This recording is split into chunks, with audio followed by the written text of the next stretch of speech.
Bapak Ibu jemaat yang dikasihi Tuhan, Shalom semuanya.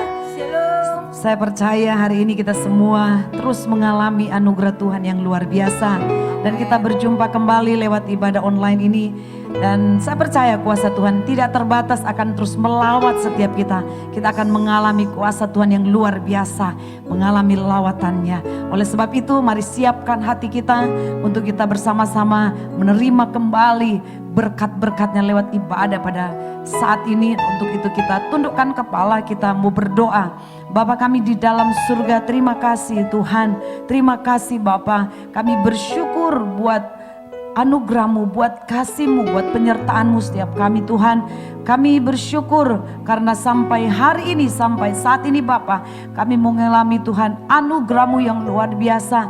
Terima kasih untuk penyertaan-Mu Tuhan, terima kasih buat semuanya Tuhan. Dan saat ini Tuhan, kami mau serahkan Tuhan dalam ibadah ini Tuhan, dimanapun kami berada Bapa. Kami percaya hadirat-Mu terus bekerja di tengah-tengah kami, bekerja di dalam setiap pribadi kami. Yang lemah dikuatkan Tuhan, yang sakit disembuhkan. Dan kami percaya biarlah Roh Kudus yang akan terus bekerja di tengah kami dan terus berbicara kepada setiap kami Tuhan. Dan kami percaya hari ini Bapa, kuasa lawatan-Mu memulihkan kami, terus mengubah setiap kami Bapa. Kami serahkan dari awal sampai selesainya ibadah ini di dalam nama Tuhan Yesus Kristus. Setiap kita yang siap menyembah, memuji Dia bersama, katakan amin. Haleluya, terpujilah nama Tuhan, Raja di atas segala raja. Glory. Kami tinggikan Engkau Tuhan kami, Engkau Raja kami. Kami bersorak pagi-Mu Tuhan. Thank you Lord.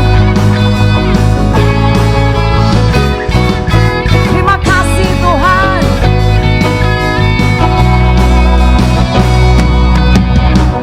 Terpujilah, haleluya, yes God. Engkau Raja di atas segala raja, Engkau Tuhan. Terpujilah nama-Mu atas dunia yang menghancurkan kutu dan membebaskan jiwa. Engkaulah Raja atas dunia yang menghancurkan kutu dan membebaskan jiwa. Kami bersorak, bertepuk tangan. Engkau Tuhan percaya dan membebaskan.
bersyukur Tuhan. Kau yang sudah menyelamatkan kami. Besar anugerah-Mu bagi kami Tuhan. Besar kasih-Mu Tuhan.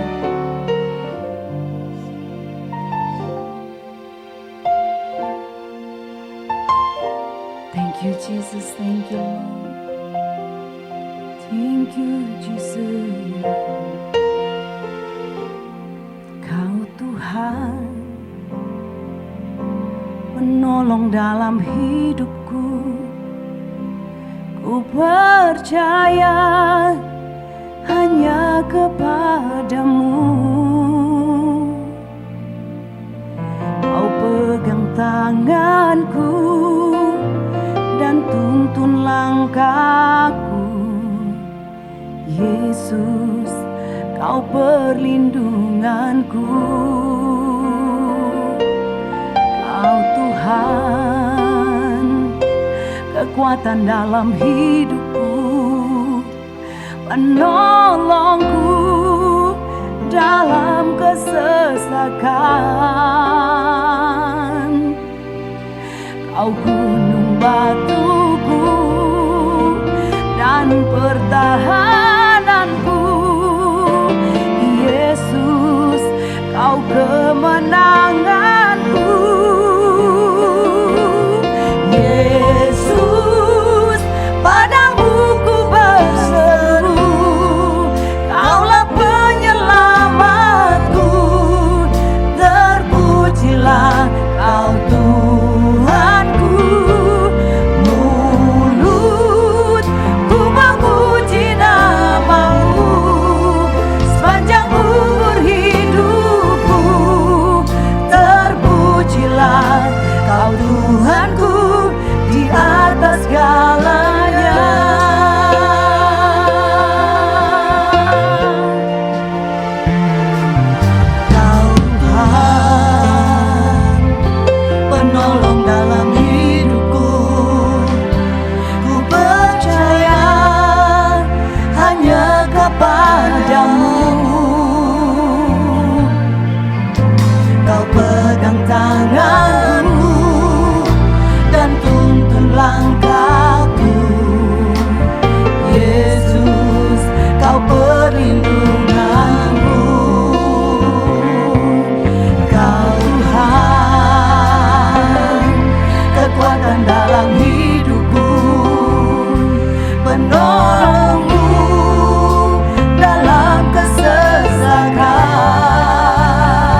kasih Tuhan. Terpujilah Engkau sampai selama-lamanya. Haleluya. Mari Bapak Ibu sekalian, kita mempersiapkan hati kita dan kita menyiapkan diri dengan berdoa untuk mendengarkan kebenaran firman Tuhan. Bapa di surga, kami berdoa hari ini supaya firman Tuhan yang kami dengar, kami lihat benar-benar menjadi rema bagi kami. Memerdekakan, memimpin, mengingatkan, menegur kami untuk supaya kami menjalani hidup ini sesuai dengan kehendak Tuhan. Di dalam nama Tuhan Yesus, urapan Tuhan turun dan kuduskanlah hamba-Mu dalam menyampaikan kebenaran firman Tuhan hari ini. Dan semuanya untuk kemuliaan nama Tuhan. Dalam nama Tuhan Yesus kami siap. Haleluya. Amin. Bapak Ibu sekalian, saudara, shalom. Sudah lama kita tidak berjumpa secara onsite. Hari ini kalau seandainya saya hadir dan saya berada di Jakarta, mungkin menjadi khusus juga karena mungkin anak-anak juga akan datang, mungkin dengan istri karena kebetulan juga sedang dalam masa liburan begitu. Tapi kami tetap mengucap syukur bahwa segala sesuatu Tuhan selalu ambil bagian di dalam setiap kehidupan kita. Saya percaya ada intervensi Tuhan. Saya percaya juga Tuhan dalam masa-masa seperti ini ada perlindungan yang nyata pada kita semua. Oke, saudara, hari ini kita akan masuk di dalam kebenaran firman Tuhan yang dimana firman itu diletakkan dalam hati saya dan saya akan membagikan kepada saudara, yaitu tentang panggilan dan pilihan Allah. Beberapa waktu yang lalu kita selalu ingat bahwa kita ini bukanlah kita yang memilih Allah, tetapi Allah yang memilih kita. Bukan kamu yang memilih aku, tapi aku yang memilih kamu. Artinya Tuhan yang memanggil, Tuhan yang benar-benar punya inisiatif di dalam hidup saudara dan Tuhan panggil saudara. Saya ingat ketika tahun 1989, saat itulah Tuhan panggil saya untuk pertama kali. Bagaimana Tuhan memanggil saya lewat sebuah retreat, yang mana saya males sekali ikut retreat itu sebenarnya. Tetapi dengan cara yang ajaib, maka saat itulah saya dipanggil Tuhan untuk yang pertama kali. Saya menyerahkan hidup saya, walaupun saya sejak kecil itu sudah menjadi anak Tuhan, katanya demikian. Karena mami saya menyerahkan saya kepada Tuhan, kemudian mendorong saya untuk baptis, datang ke sekolah minggu. Tetapi secara hati sebenarnya jujur bahwa panggilan itu begitu kuat dan akhirnya saya menyerahkan hidup saya itu ketika saya tahun 89 itu. Kita akan buka firman Tuhan lebih dulu di dalam 2 Petrus pasal yang pertama, ayat yang ketiga dulu kita mulai. Demikian firman Tuhan. Karena kuasa ilahinya telah menganugerahkan kepada kita segala sesuatu yang berguna untuk hidup yang saleh oleh pengenalan kita akan Dia yang telah memanggil kita. Perhatikan, memanggil kita oleh kuasanya yang mulia dan ajaib. Kalau Bapak Ibu perhatikan, kapan sih Tuhan memanggil saudara? Pasti masing-masing punya pengalaman ketika sedang sakit, kemudian Tuhan sembuhkan. Bisa jadi ketika di dalam keadaan tenang, Tuhan panggil dengan suara yang lembut. Sebelum saya menyiapkan firman Tuhan ini, saya membaca sebuah kesaksian yang luar biasa sekali. Di mana ada sepasang suami istri yang sudah 10 tahun dia menikah, tetapi berbeda keyakinan. Si istri adalah sebagai orang Kristen, orang percaya dengan Tuhan. Selama 10 tahun itu hidup di dalam penderitaan karena memang berbeda keyakinan, berbeda prinsip. Saudara, istri ini tetap dia berdoa, dia tetap menyembah Tuhan, dia percaya suatu hari suaminya akan datang kepada Tuhan. Saudara, setelah 10 tahun lamanya tidak ada yang terjadi. Bahkan suaminya semakin meyakini, semakin menggeluti keyakinannya. Bahkan sampai ada embel-embel di belakang, di depan namanya, bahwa dia adalah orang yang taat, orang yang benar-benar melakukan ibadah dengan baik. Suatu hari ketika dalam keputusasaannya, si istri ini sudah bilang, Tuhan saya sudah nggak kuat lagi, saya sudah menyerah katanya. Dan dia akan mengakhiri pernikahan mereka setelah 10 tahun itu. Tiba-tiba Tuhan berbicara, berbisik dengan lembut sekali di dalam telinganya. Anakku, tetaplah sabar, aku menyertai kamu. Saudara, kata-kata lembut itu menguatkan dia dan terus dia akhirnya mempertahankan pernikahan itu. Apakah langsung terjadi perubahan? Tidak. Cepat atau lambat, karena Tuhan berbicara kepada dia, pasti ada kuasa dan mujizat panggilan Tuhan. Suatu hari, ketika si suami sedang ada masalah yang begitu berat, memang tidak dijelaskan masalah itu apa. Saya pikir mungkin masalah keuangan ya, tetapi itu sangat berat. Suaminya sudah nggak bisa lakukan apa-apa, pontang-panting, putus asa. Kemudian ketika mereka ada di kamar, kemudian si istri ini sedang memuji, menyembah Tuhan. Karena dia tahu bahwa ini juga mustahil untuk bisa diselesaikan. Ketika si istri ini memuji dan menyembah Tuhan, si suaminya merasa itu seperti gangguan, annoying, terganggu sekali. Kemudian sang suami ini dengan nada menantang dan sedikit marah, dia berdiri. Kemudian dia tunjuk kepada istrinya, dia berkata, kalau Yesusmu bisa menyelesaikan masalahku, hari ini aku akan mengikuti dia dan percaya kepada dia. Saudara, Yesus kok ditantang ya. Si istri ini juga kaget ya dengan respon daripada sang suami. Percaya atau tidak karena kuasa yang ajaib itu, panggilan yang ajaib itu. Saudara, tidak ada waktu yang lama. Hanya dalam waktu 3 menit. Sementara si suami itu masih ada di kamar, belum pergi kemana-mana. Handphone daripada si istri tiba-tiba berdering. Dan itu telepon dari ibunya atau orang tuanya daripada si istri. Kemudian ketika diterima, saudara, masalah itu selesai. Hanya dalam waktu 3 menit. Kemudian langsung sang suami ini tersungkur, dia nangis. Dan dia minta keesokan harinya dibaptis. Setelah dibaptis malam itu, kemudian dia bermimpi bertemu dengan Tuhan Yesus. Hari ini, mereka masih berdua, mereka mengikut Kristus, mereka taat mengiring Kristus dan menjadi orang percaya. Lihat, siapa yang panggil? Yesus yang panggil dengan kuasa yang ajaib dan mujizatnya yang luar biasa. Saudara, kapan saudara dipanggil? Bisa jadi panggilan yang pertama. Atau mungkin saudara dan saya pernah meninggalkan Tuhan dan kemudian muncullah panggilan yang kedua. Kita akan mempelajari ini dari kitab atau surat Petrus ini. Surat Petrus ini dibuat, saudara, ini adalah surat masa-masa terakhir daripada Petrus. Karena pada ayat-ayat selanjutnya nanti saudara akan lihat bagaimana sebenarnya Petrus menulis ini.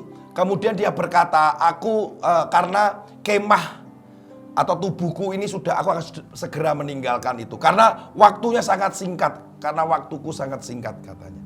Jadi saudara, Petrus ini sebelum dia mati disalib, kemudian dia menulis surat, dan salah satu surat yang terakhir ini adalah surat Petrus ini. Kita akan melihat sisi Petrus. Kenapa Petrus bisa mengatakan, memanggil, mengingatkan kita di akhir zaman ini. Mari kita bersama-sama, kita mengingat tentang panggilan yang luar biasa, panggilan kudus di dalam hidup saudara dan saya. Never give up, jangan menyerah. Kalau toh akhirnya pernah putus asa, kemudian sempat sudah saya nggak pelayanan lagi, saya nggak ke gereja lagi, saya udah bosen online terus. Karena hari-hari ini, saudara, gereja-gereja banyak yang struggling ya, tertantang. Karena ketika di Surabaya contohnya adalah gereja mulai dibuka untuk onsite. Ternyata banyak jemaat yang tidak berani untuk onsite. Antara tidak berani takut karena COVID dengan tidak mau karena sudah nyaman, itu gak jelas ya. Bisa sambil masak bisa mendengarkan firman Tuhan, sambil tiduran bisa mendengarkan firman Tuhan dengan kemudian kameranya di off kan kalau menggunakan Zoom, atau mendengarkan lewat YouTube atau lewat Facebook lah sebagainya, media yang lain, sementara bisa melakukan apa saja sambil nyetir mobil, sambil belanja. Tetapi ketika diminta untuk ke gereja atau hadir dengan berbagai alasan, itu yang terjadi sebenarnya. Fenomena itu terjadi termasuk di gereja kami. Saudara, saya tidak membahas masalah itu, tapi berbicara tentang panggilan. Mari kita sama-sama memperhatikan apakah kita ini seperti dulu dan kemudian kita semakin dekat dengan Tuhan dan semakin mengenal. Apa sih sebenarnya tujuannya Tuhan memanggil saudara dan saya? Untuk mengenal Dia. Untuk semakin dekat dengan Dia, mengenal Dia. Nanti akan kita lihat tujuannya itu. Kita lihat dulu di ayat ini.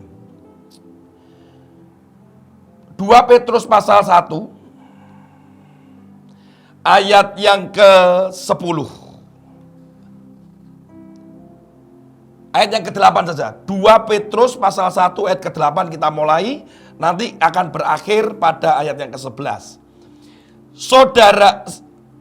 Sebab apabila semuanya itu ada padamu. Itu apa? Itu nanti di atas itu ada iman, kebaikan gitu ya. Itu mulai ayat yang ke-5. Sebab apabila semuanya itu ada padamu dengan berlimpah-limpah, kamu akan dibuatnya menjadi giat. Nah ini, jadi giat dan berhasil dalam pengenalanmu akan Yesus Kristus Tuhan kita. Jadi Tuhan Yesus itu memanggil saudara untuk percaya kepada Dia, itu untuk pada pengenalan akan Dia gitu. Oleh karena itu kenapa ketika nanti yang saat ini hari ini akhir zaman ini adalah Yesus mencari orang yang dikenal. Hanyalah engkau pembuat kejahatan, aku tidak mengenal engkau. Jadi pengenalan akan Kristus itu penting, saudara. Saudara suami istri, sampai hari ini pun saya terus berusaha mengenal istri saya. Saya sebagai suami, istri saya sebagai istri sebagai suami, atau sebaliknya, istri mencoba mengenal suami. Itu sebenarnya kan demikian. Ada hal-hal yang kita mungkin baru tahu, oh ternyata begini, oh ternyata begitu. Sampai hari ini, kadang ada yang istri saya tanya ini, kamu tahu nggak makanan, makanan kesukaan saya gitu. Nah, ternyata oh iya saya baru tahu. Tahu nggak bahwa ini adalah kesukaan saya waktu kecil? Tahu nggak kamu ini? Jadi pengenalan itu terus berlangsung. Demikian pula sepertinya Tuhan menginginkan kita di hadapan Dia demikian. Dan kita datang kepada Dia. Kemudian ayat 9, tetapi barang siapa tidak memiliki semua itu, artinya iman, perbuatan, itu ketika kita dipanggil, kita akan dipenuhi oleh hal itu dan kita akan terus bertumbuh di sana. Ia menjadi buta dan picik karena ia lupa bahwa dosa-dosa yang dahulu telah dihapuskan. Karena itu saudara-saudaraku, berusahalah sungguh-sungguh supaya apa? Panggilan dan pilihanmu makin teguh. Sebab jikalau kamu melakukannya, kamu tidak akan pernah tersandung. Dengan demikian kepada kamu akan dikaruniakan hak penuh untuk memasuki kerajaan kekal, yaitu kerajaan Tuhan dan Juru Selamat kita, Yesus Kristus. Jadi ketika saudara dipanggil dan kemudian saudara dipilih, itu lakukan dengan sungguh-sungguh, tetap saja supaya saudara dan saya nggak tersandung, supaya saudara juga tidak kehilangan janji Tuhan dan masuk dalam kerajaan yang kekal. Seringkali kita pada panggilan yang pertama, kita mencoba bahwa akhirnya kita bisa gagal, marah. Kita akan lihat dari kisah daripada Petrus. Petrus mengalami 2 panggilan. Panggilan yang pertama, saudara ingat ketika Yesus mencari murid-muridnya. Panggilan kedua itu adalah ketika Petrus itu berada di pinggir Danau Galilea dan diajak makan Yesus bersama-sama makan ikan bakar. Itu panggilan yang kedua. Kita akan bedakan 2 panggilan ini, yang mungkin akan menggambarkan seperti apa yang kita alami hari-hari ini. Panggilan yang pertama Petrus. Saya akan membuka bahwa latar belakang daripada Petrus dulu, ya.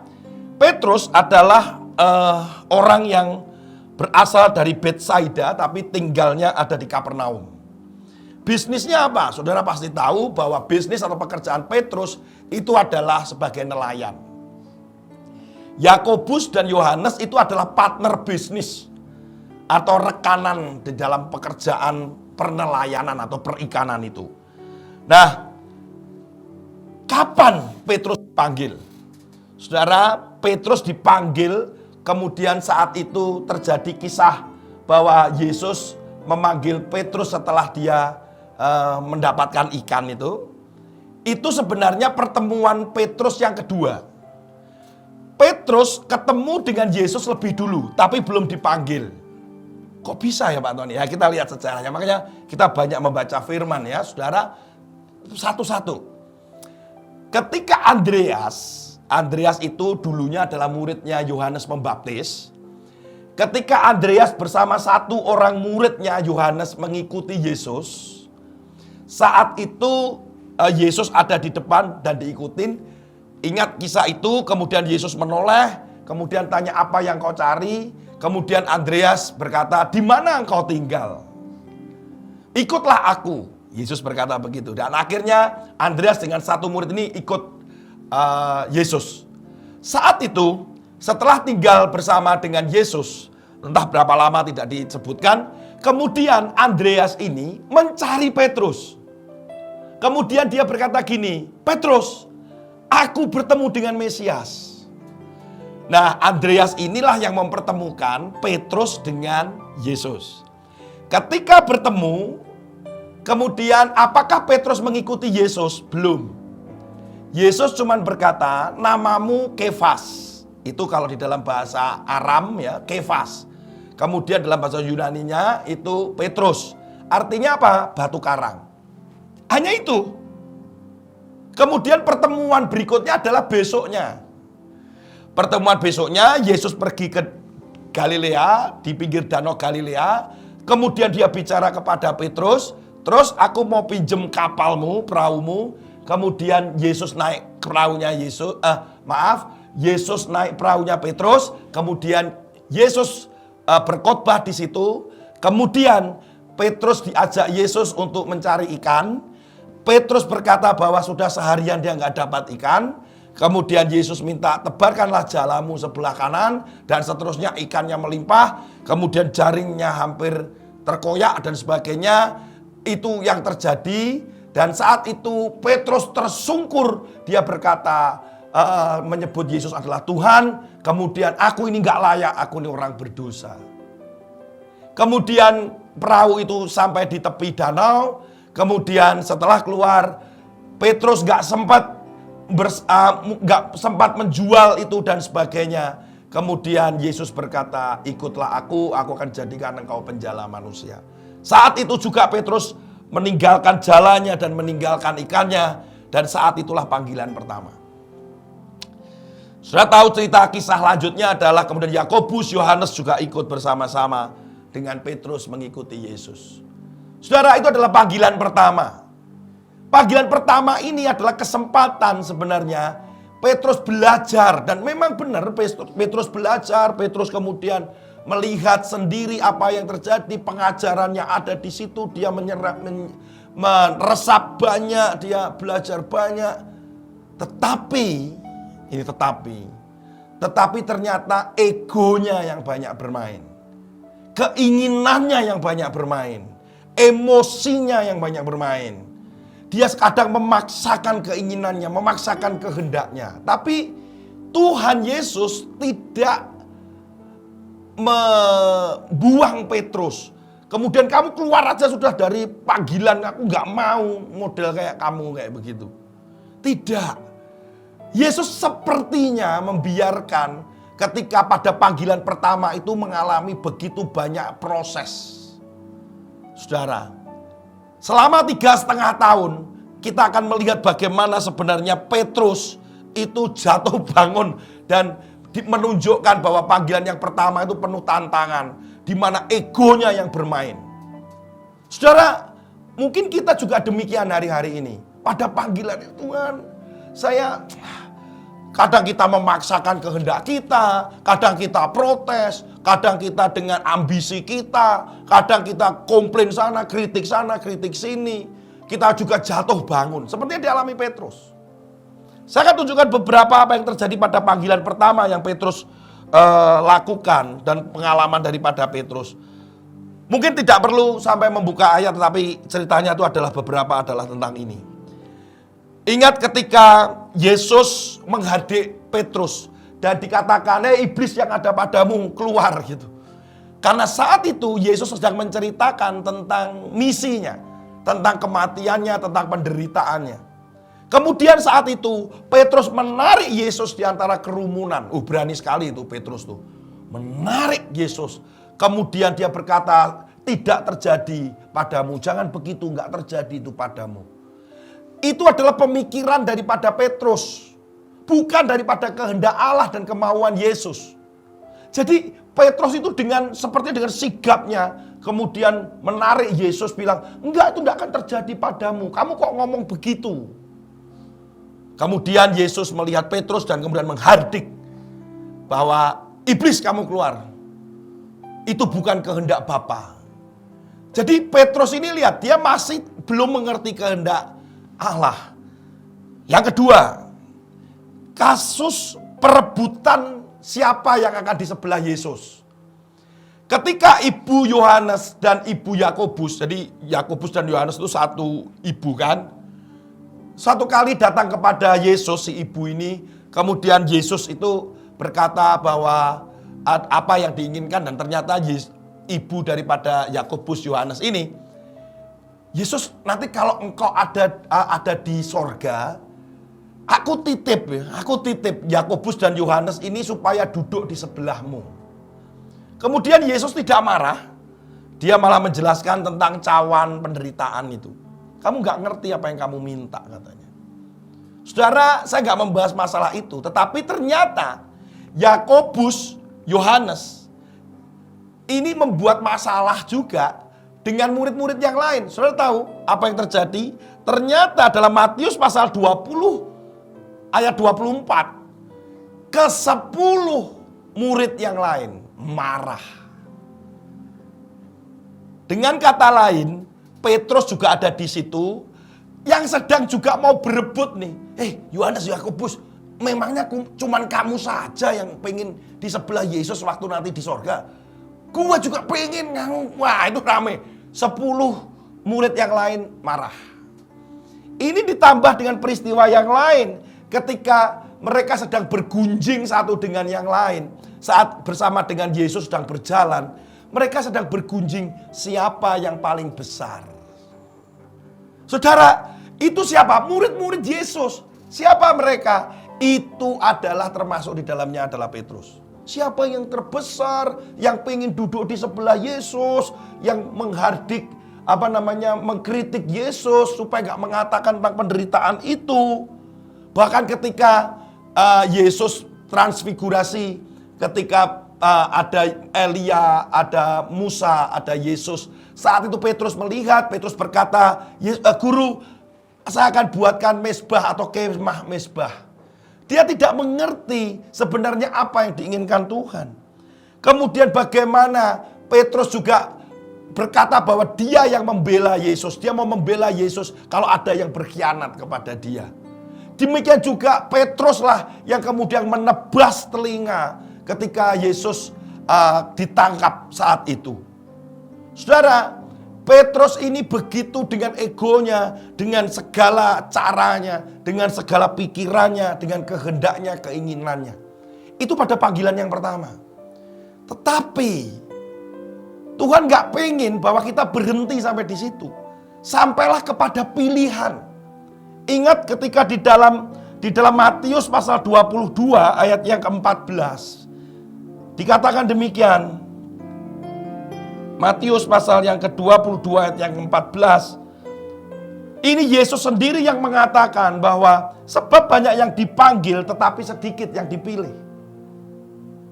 Jangan berhenti pada hanya panggilan, tetapi percayalah bahwa saudara dan saya yang dipanggil inilah yang dipilih oleh Allah. Ketika pada panggilan yang kedua itulah sebenarnya kenapa Yesus tetap mencari Petrus. Maaf. Karena Yesus memang memilih Petrus. Kenapa sampai hari ini Yesus masih mencari saudara? Di tengah pekerjaan saudara, kesibukan saudara, kekhawatiranmu, ketakutanmu, penderitaanmu, tapi di situ Yesus tetap mencari saudara. Yang engkau sudah meninggalkan, engkau sudah jauh dari Tuhan, Dia tetap mencari engkau. Karena saudara dan saya dikasihinya dan mau dipilih oleh Dia. Yang percaya katakan amin. Sehingga ada satu firman Tuhan katakan, kemanakah aku dapat pergi menjauhi rohmu. Saudara, kita mau lari kemana saja karena Tuhan sudah memilih saudara, sudah memanggil saudara. Dia tetap akan memilih saudara karena Dia mengasihi saudara. Cuman kita mau meresponi itu atau tidak. Kalau kita tidak mau meresponi pilihan Tuhan, bukan hanya panggilan tetapi pilihan Tuhan, maka yang terjadi adalah kegagalan. Engkau tidak akan pernah berhasil mengenal Allah. Karena engkau cuma berhenti sampai pada panggilan itu saja, tapi tidak sampai pada taraf engkau yang dipilih. Ketika Petrus kemudian di pinggir danau Galilea, kemudian saat itu Yesus sedang masak. Kemudian Yesus tanya saat itu ada di dalam kitab Injil Yohanes pasal 21. Saat itu murid-muridnya sedang melakukan pencarian ikan atau menjala ikan, dan di situ ada Petrus. Saudara, saat itu kemudian Yesus tanya, dia menyebutkan, anak-anak, adakah engkau mendapatkan ikan? Mereka berkata, kami nggak dapat ikan. Kemudian Yesus berkata, tebarkanlah jalamu sebelah kanan dan seterusnya. Mereka sadar bahwa orang yang di pinggir danau itu adalah Yesus. Dan berkata, itu Yesus katanya. Saat itu terjadi, apa yang dilakukan oleh Petrus? Petrus kemudian melepaskan jubahnya, kemudian dia nyebur saat itu. Dan memang tidak berjalan di atas air, saudara, tetapi dia nyebur di situ. Dia segera berenang, dia mendekati Yesus. Saudara, saya nggak tahu apa yang menjadi perasaannya Petrus yang sudah mengkhianati Yesus. Dia merasa bersalah, tetapi di balik itu ada kerinduan yang dalam, dia ingin dekat dengan Tuhan. Dan saat itu Yesus memasak ikan bakar. Kemudian mereka makan bersama-sama. Dan saat itu Yesus bertanya tentang, Simon, apakah engkau mengasihi aku? Saat itulah, itu adalah panggilan yang kedua, yang itu adalah dipilih. Saudara tahu, kisah selanjutnya adalah kemudian Petrus dipenuhi oleh Roh Kudus ketika setelah Yesus naik ke sorga.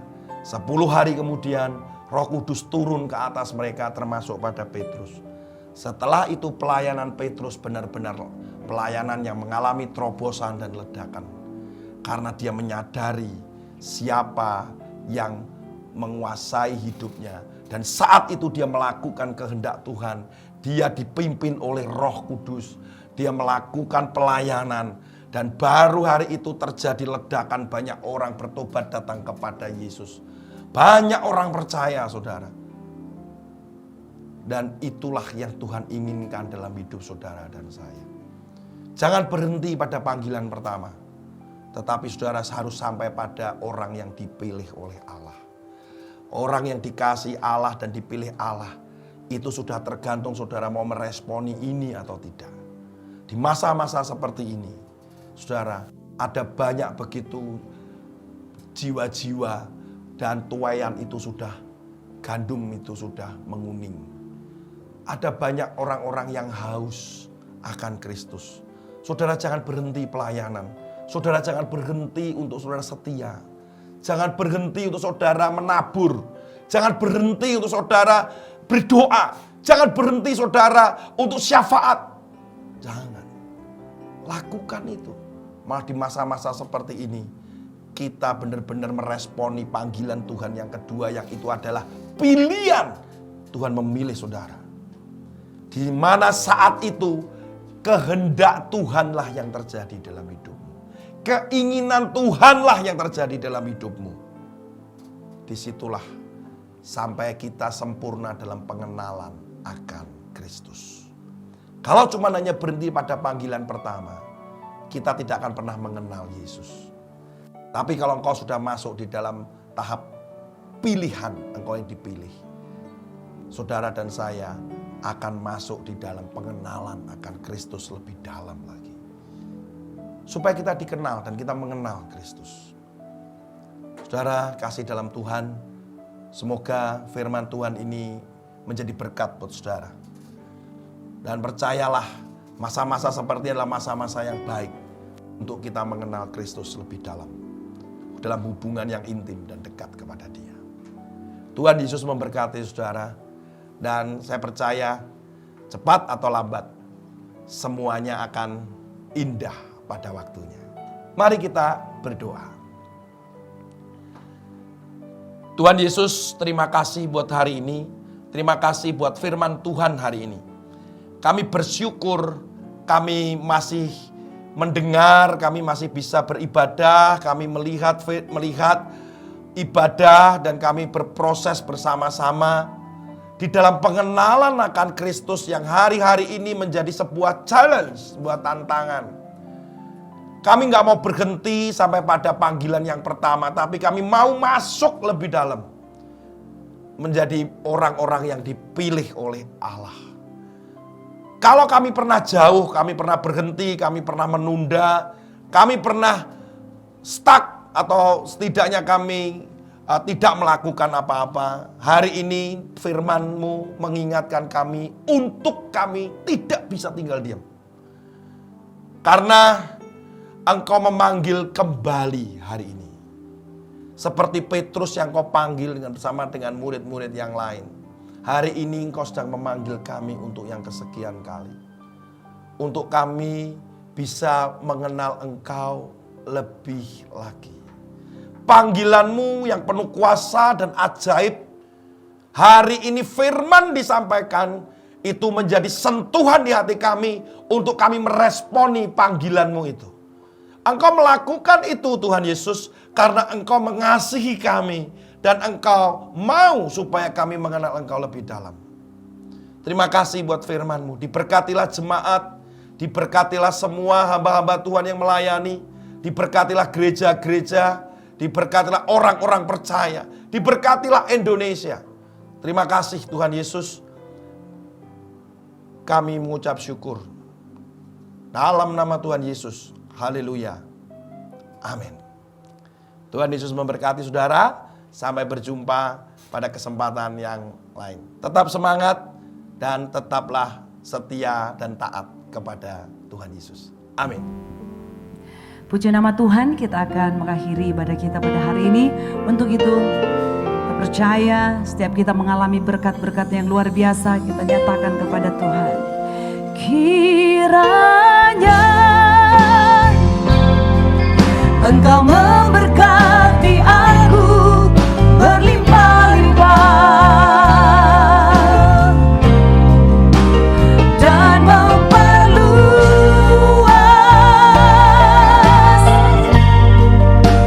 daerahku,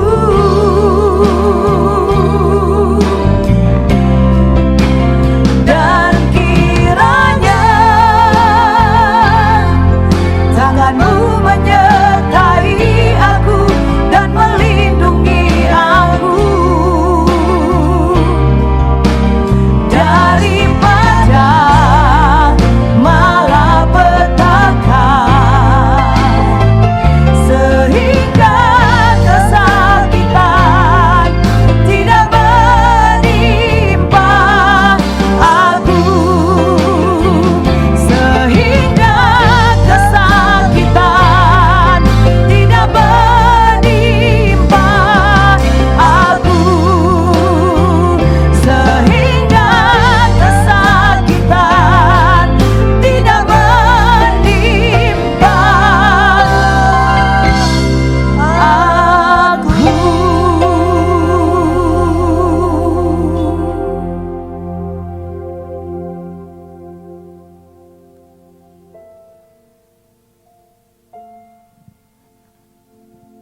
Bapak Ibu, mari kita berdoa.